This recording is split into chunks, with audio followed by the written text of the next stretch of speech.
ఇప్పటికన్నీ ఆరోపణలే. కానీ ఇవి ఆరోపణలు కాదు, ఇవిగో ఆధారాలు అంటుంది బీజేపీ. మన హిమాలయాల్లో డేంజర్ బెల్స్ మోగుతున్నాయని, ఆ పాపమంతా నెహ్రూ ఇందిరాగాంధీలదే అంటూ సంచలన ఆరోపణలు చేసింది. ఇంతకీ హిమాలయాల్లోని నందాదేవి పర్వతాల్లో ఓ అణుబాంబు మంచును కప్పుకొని ఉందా? ఇప్పటికే అది తన ప్రభావాన్ని చూపడం ప్రారంభించిందా? అసలు బీజేపీ ఆరోపణలేంటి? దానికి గల ఆధారాలేంటి?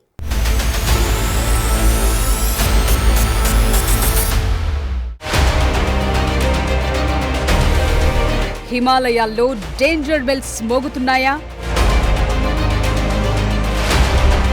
నందాదేవి పర్వత మంచుల్లో ఓ అణుబాంబు దాగి ఉందా?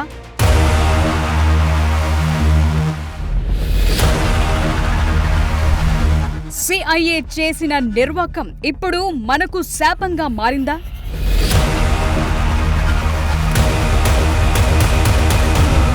పాపమంతా నెహ్రూ ఇందిరాలదే అని బీజేపీ ఎందుకంటోంది? మాజీ ప్రధానులు జవహర్లాల్ నెహ్రూ, ఇందిరాగాంధీలపై ఇప్పటికే కుప్పలు తెప్పలుగా ఆరోపణలు చేస్తోంది భారతీయ జనతా పార్టీ. ఇప్పుడు సరికొత్త ఆరోపణను తెరపైకి తీసుకొచ్చింది బీజేపీ. ఆ పార్టీ నేత నిషికాంత్ దూబే ఓ సంచలన పోస్టు పెట్టారు. ఆ పోస్టు ప్రకారం మన దేశంలోని ఒక పర్వతంపై అణు ఆధారిత ఎక్విప్మెంట్ ను ఏర్పాటు చేసేందుకు అమెరికాకు ఈ ఇద్దరు ప్రధానులు అనుమతిచ్చారని, ఇప్పుడు ఇదే మనకు పాపమైందంటున్నారు దూబే.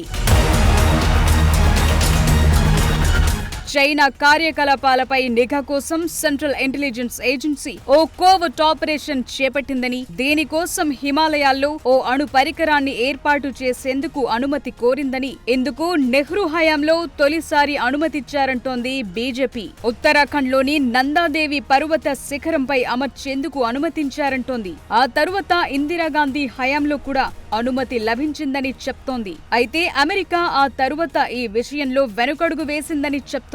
అయితే అత్యంత ప్రమాదకరమైన న్యూక్లియర్ డివైస్ మాత్రం హిమాలయాల్లోనే ఉండిపోయిందని చెప్తోంది. అంతేకాదు, ఈ న్యూక్లియర్ డివైస్ కారణంగా అనేక ప్రమాదాలు జరుగుతున్నాయని చెప్తోంది బీజేపీ. ఇప్పుడు ఉత్తరాఖండ్ నుంచి బెంగాల్ వరకు గంగా నది ఒడ్డున నివసిస్తోన్న ప్రజల్లో క్యాన్సర్ కేసులు పెరగటానికి ఇది కారణం కాదా? హిమనీనదాలు కరగటానికి, క్లౌడ్ బరెస్ట్, ఇళ్లల్లో పగుళ్లకు ఇదే కారణమా అని ప్రశ్నిస్తోంది. లేటెస్ట్ గా దీనికి సంబంధించిన కొన్ని డాక్యుమెంట్స్ కూడా వెలుగులోకొచ్చాయి. ఈ విషయాన్ని 1978లో అప్పటి ప్రధాని మొరార్జీ దేశాయ్ పార్లమెంటులో అంగీకరించారు కూడా.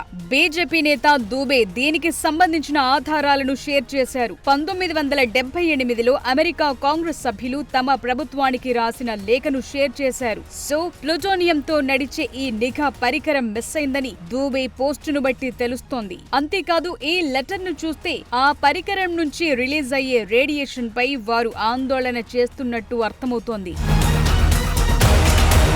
నిజానికి దూబే ఇలాంటి ఆరోపణలు చేయటం ఇదే తొలిసారి కాదు. కొన్ని నెలల క్రితం కూడా ఇలాంటి ఆరోపణలే చేశారు. నందాదేవి పర్వతంపై కనిపించకుండా పోయిన అమెరికా న్యూక్లియర్ డివైస్ కు నార్త్ ఇండియాలో ఇటీవల జరుగుతోన్న ప్రకృతి వైపరీత్యాలకు లింక్ చేస్తూ ఆరోపణలు చేశారు.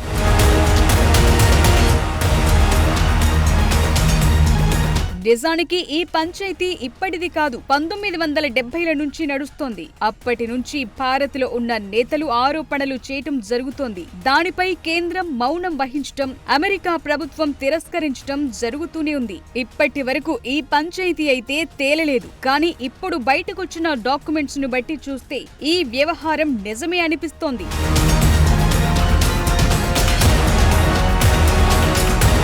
ఈ మంచు పర్వతం కింద నిజంగానే న్యూక్లియర్ డివైస్ ఉందని, మంచు ప్రవాహంలో ఆ రేడియో ధార్మికత ఉన్న వస్తువులు కొట్టుకొచ్చి గంగా నదిలో కలిస్తే కోట్లాది మందికి క్యాన్సర్ ముప్పు తప్పదంటున్నారు పర్యావరణవేత్తలు. హిమాలయాల సమీపంలోని గ్రామస్తులు, పర్యావరణవేత్తలు, రాజకీయ నాయకులు గతంలో కూడా ఆందోళనలు వ్యక్తం చేశారు, ఇప్పుడు చేస్తున్నారు.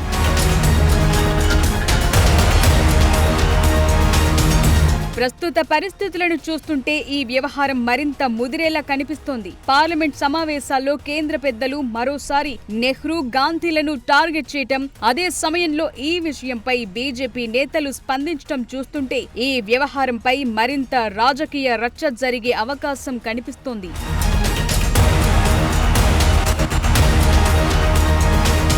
అసలింతకీ అమెరికా ఏర్పాటు చేయాలనుకున్న న్యూక్లియర్ డివైస్ ఎంత ప్రమాదకరం? అసలు 1960ల సమయంలో ఏం జరిగింది? CIA ఈ కోవర్ట్ ఆపరేషన్లో ఎందుకు విఫలమైంది?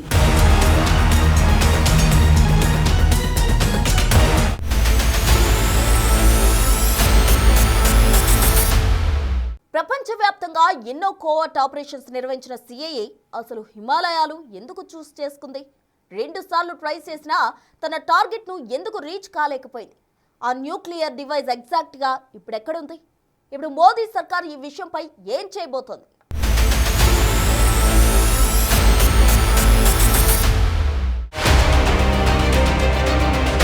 1960 భారత్ రష్యాల మధ్య కోల్డ్ వార్ జరుగుతున్న టైం. అలాంటి టైంలో ఇండియన్ నేవీలో కెప్టెన్ హోదాలో ఉన్న మన్మోహన్ సింగ్ కోహ్లీ హిమాలయాల్లో ఓ ట్రెకింగ్ టీమ్ ను లీడ్ చేశారు. ఆ టీంలో ఇండియన్ ఇంటెలిజెన్స్ బ్యూరో అధికారులు, అమెరికా సెంట్రల్ ఇంటెలిజెన్స్ అధికారులున్నారు. వీరంతా చైనాపై నిఘా ఉంచేందుకు హిమాలయాల్లోని ఓ పర్వతంపై న్యూక్లియర్ డివైస్ నుంచేందుకు వెళుతున్నారు. అంతకు ముందే చైనా న్యూక్లియర్ టెస్టులు ప్రారంభించడంతో CIA ఈ కోవర్ట్ ఆపరేషన్ కు రంగం సిద్ధం చేసింది.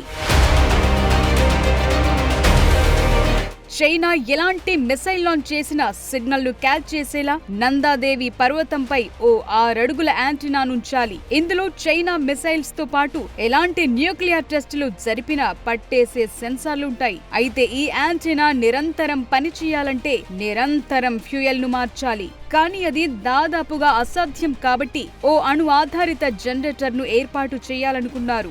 దీనికోసం radio isotope thermo electric generator ను సెలెక్ట్ చేసుకున్నారు. అయితే దీనికి కిలోల కొద్దీ ప్లూటోనియం అవసరం. Radio isotope thermo electric generator అనేది రేడియో ధార్మిక పదార్థం నుంచి వెలువడే వేడిని ఉపయోగించి విద్యుత్ను ఉత్పత్తి చేస్తుంది. దీన్ని సాధారణంగా అంతరిక్ష ప్రయోగాలు లేదా సోలార్ పవర్ పనిచేయని మారుమూల ప్రాంతాల్లో విద్యుత్ ఉత్పత్తికి వినియోగిస్తారు. ఇది చాలా శక్తివంతమైంది. దశాబ్దాల పాటు విద్యుత్ను ఉత్పత్తి చేయగల సామర్థ్యం దీని సొంతం. అయితే ఇది అణుబాంబు తరహాలో పేలదు. ఇక్కడి వరకు బాగానే ఉన్న ఈ పరికరం దెబ్బతింటే మాత్రం దాని నుంచి వెలువడే రేడియేషన్ ప్రమాదకరమంటున్నారు నిపుణులు. ఇలాంటి డివైస్ ని తీసుకుని నందాదేవి పర్వతంపైకి ప్రయాణం ప్రారంభించింది టీం. మరో విషయమేంటంటే భారత్లోనే 2వ అత్యంత ఎత్తైన పర్వతం. అక్కడికి ప్రయాణం ప్రాణాలతో చెలగాటమనే చెప్పాలి. కానీ వాతావరణ పరిస్థితులు అనుకూలించకపోవడంతో జనరేటర్ క్యాప్స్యూల్స్ ను అక్కడే వదిలేసొచ్చారు.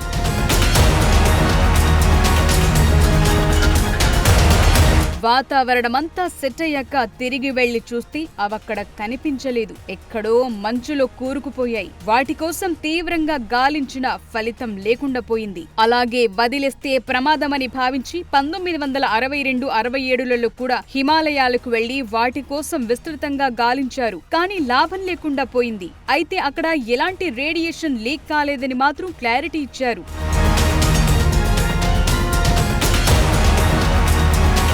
ఇది కోవర్ట్ ఆపరేషన్ కావటంతో అటు అమెరికా నోరు మెదపలేదు. విషయం బయటపడితే పరిస్థితులు అల్లకల్లోలంగా మారతాయి కాబట్టి భారత్ కూడా మౌనంగా ఉండిపోయింది. అయితే అప్పట్లో భారత్ బృందానికి నేతృత్వం వహించిన కెప్టెన్ మన్మోహన్ సింగ్ కోహ్లీ మాత్రం భవిష్యత్తులో ఏం జరుగుతుందో అనే భయాన్ని మాత్రం అనేక సార్లు వ్యక్తం చేశారు. అప్పటి నుంచి ఈ వ్యవహారం నెవర్ ఎండింగ్ సీరియల్లా కొనసాగుతోంది. అయితే ఉత్తరాఖండ్లో ఒక్కసారిగా మెరుపు వరదలు రావటానికి ఇదే కారణమనే వాదనలు వినిపించాయి. అప్పట్లో ఆ రాష్ట్ర మంత్రి సత్పాల్ మహారాజ్ మోదీని కలిసి ఈ విషయంపై చర్చించారు కూడా. ఆ అణు పరికరాన్ని వెలికితీయాలని కోరారు. ఆ తరువాత ఏం జరిగిందనేది మాత్రం బయటకు రాలేదు. ఇప్పుడు మళ్లీ ఈ వ్యవహారం వెలుగులోకి తీసుకొచ్చింది బీజేపీ. మరి ఈసారైనా కేంద్ర ప్రభుత్వం ఇలా కాసేపు వివాదం చేసి వదిలేస్తుందా లేక పూర్తి క్లారిటీ ఇస్తుందా అనేది చూడాలి.